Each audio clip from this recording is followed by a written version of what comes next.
Hey, third grade, Mrs. Gordon. I'm going to read to you from The Wild Robot. I've got it broken down, and in 4 more days, 4 more sessions of Mrs. Gordon reading, we'll be finishing this story. So sit back and relax and enjoy as I read chapters 60 to 63 from The Wild Robot. Chapter 60 is titled The Fish. Help! Help! He's got my tail, Paddler was splashing and screaming in the pond. Mr. and Mrs. Beaver were nowhere to be seen, so Roz picked up a fallen tree branch and stomped into the shallows. Grab onto this, she said, as she reached out with the branch. Paddler grabbed it with his big teeth, and the robot lifted him up out of the water. And there, hanging from the young beaver's tail, was Rockmouth, the grumpy old pike. In one quick movement, Roz pulled in the branch and gripped the fish with her 2 hands. Paddler flopped into the water where his parents suddenly appeared. What is wrong with you, Rockmouth? Miss Beaver dragged her son away. You've always been such a nuisance, but this time you've gone just too far. Do us all a favor, Roz, and toss him to the vultures. I cannot do that, said the robot, but I might be able to help. Roz placed Rockmouth in a deep puddle near the pond where he couldn't swim away. Then she waited for the fish to explain himself. Fish aren't very talkative, especially grumpy fish like Rockmouth, but eventually he opened up to the robot, and before long she was waving for the beavers to join them. Here's a picture of Roz with the fish. Rockmouth used to live in the river, said Roz, as the beavers shuffled over. But you trapped him here when you built your dam. He has been very angry about it since. That does not give him the right to attack my son, hollered Mr. Beaver. It most certainly does not, hollered Mrs. Beaver.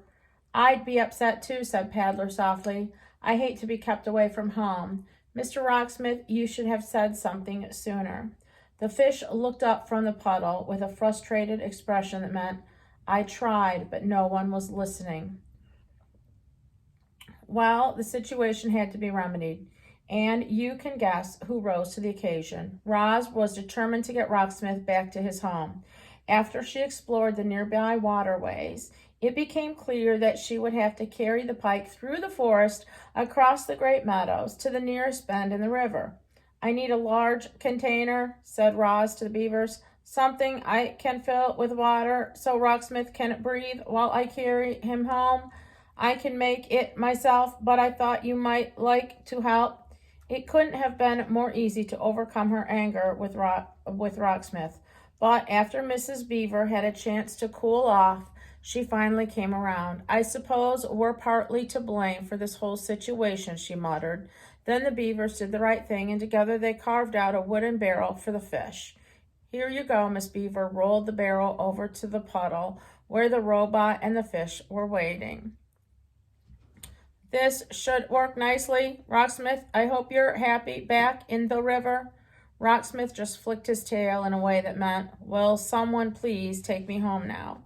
Roz filled the barrel with water and a grumpy fish, and then they were off. She carried Rocksmith through the forest and across the meadow until she was standing on the riverbank. Welcome home, said the robot. Then she tipped the barrel and the fish and plunked into the river. Rocksmith's face poked above the surface. He flashed a big toothy grin, and then he quickly swam away. The Robot Stories. The story of how Roz helped Rocksmith spread through the river and across the island, and it was soon followed by other robot stories. There were stories of Roz growing gardens in dry, barren places. There were stories of Roz nursing sick animals back to health. There were stories of Roz creating ropes and wheels and tools for helping her friends. But most of the new stories were about the robot's wildness. You see, Roz had noticed that the wilder she acted, the more the animals liked her. And so she barked with foxes and sang with birds and hissed with snakes and romped with weasels. She sunbathed with the lizard. She leaped with the deer. That spring was a very wild time for our robot. The Return. It was quite a quiet afternoon on the pond, but the quiet was gradually being overtaken by sounds not heard around there for many months. The sounds grew louder and louder, and then a flock of geese appeared above the trees. Honk, honk, honk! Most flocks of geese move lazily through the sky and trail off in wobbly lines, but not this one. This flock was fast. It flew in a perfect V formation, and it was led by a small, graceful goose. The flock flew once around the pond before gliding down and gently splashing into the water. The geese gathered in a tight group in the middle of the pond. They floated there for a while, softly honking to one another. And then the leader broke away from the others. He swam straight toward the nest, waddled into the garden, and fluttered up to his mother's shoulders. "Welcome home, son," said Roz. "It's good to be back, Ma," said Bright Bill. The journey. After months of separation, Roz and Bright Bill, mother and son, were once again together, and they had so much catching up to do. They went into the nest and the robot built a fire. Then the goose gazed into the flames and told the story of his winter. This is what he said. We slept the whole first day of our migration flying over the ocean. We spent the whole first day of our migration flying over the ocean. It seemed like the ocean would go on forever, but just when the flock was getting tired, Long Neck pointed to a tiny islands on the horizon. We flew down to one of the islands and ate dune grass and rested our wings. After a few days of hopping from island to island, we reached the mainland and continued over fields and forests, and then the snow began to fall.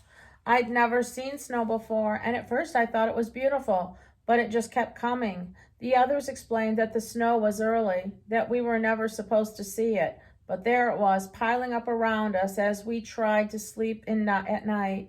Longneck worried that the weakest geese wouldn't survive, and he was right. We lost old Widefoot to the very first snowstorm.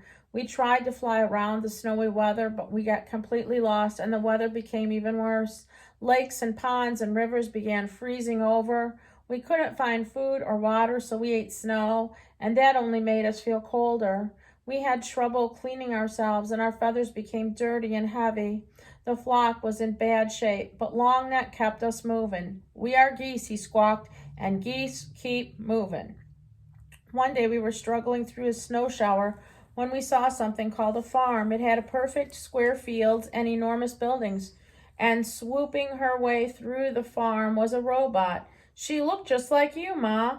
Longneck sent me over to speak to the robot, but I couldn't understand anything she said. So I just followed her through the farm and around the corner, and then I saw something I'd never expected. Plants. Bright, colorful plants. I didn't understand how plants could live in such cold weather, but then I saw that they were actually inside a building.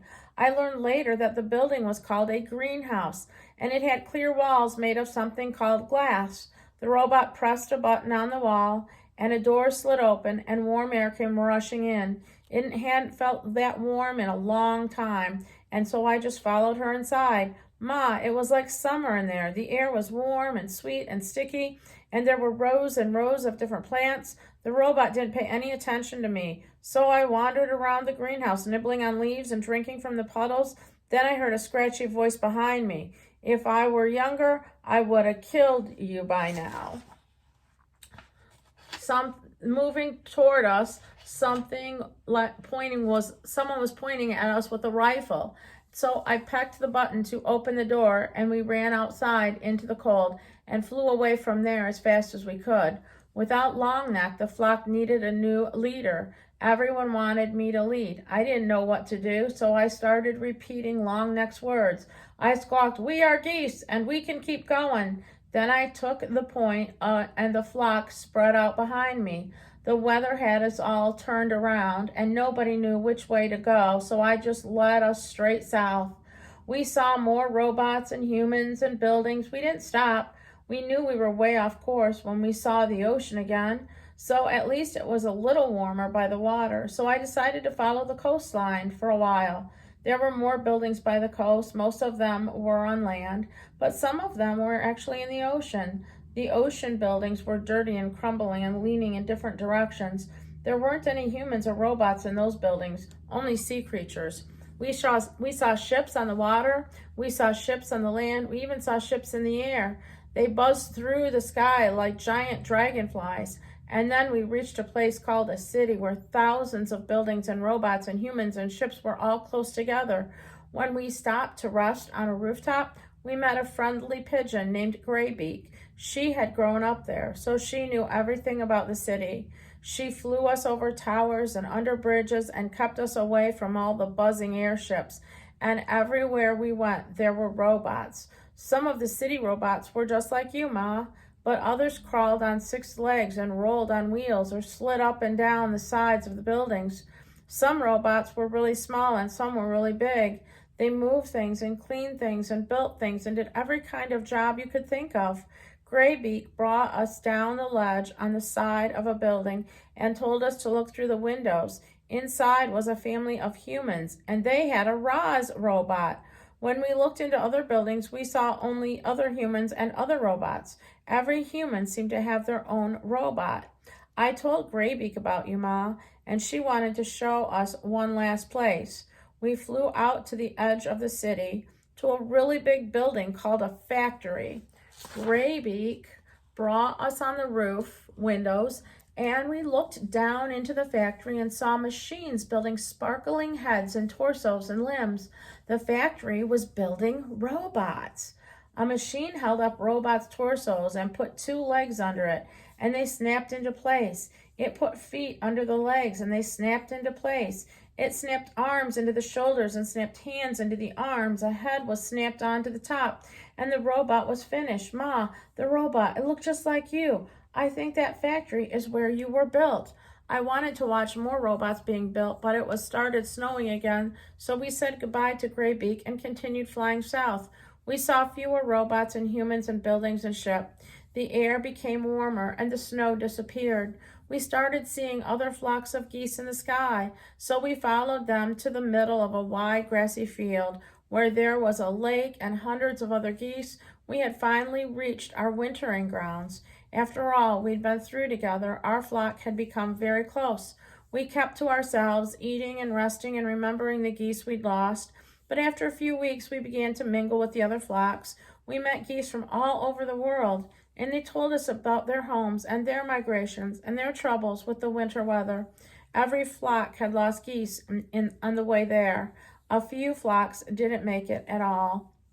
Before we knew it, the early spring flowers were poking up and it was time to fly home. We followed the usual migration route north. We flew over fields and forests and hills, but we didn't see any signs of humans or robots. That was fine with us. Eventually, we reached the ocean, and then our island, and then our pond, and that's when I saw you. That is the end of those chapters. I hope you're enjoying our story. This is an AR book, so if you're listening carefully and you wish to take an AR test on it when we're done, you're more than welcome. Stay safe and have a great day. We'll see you later.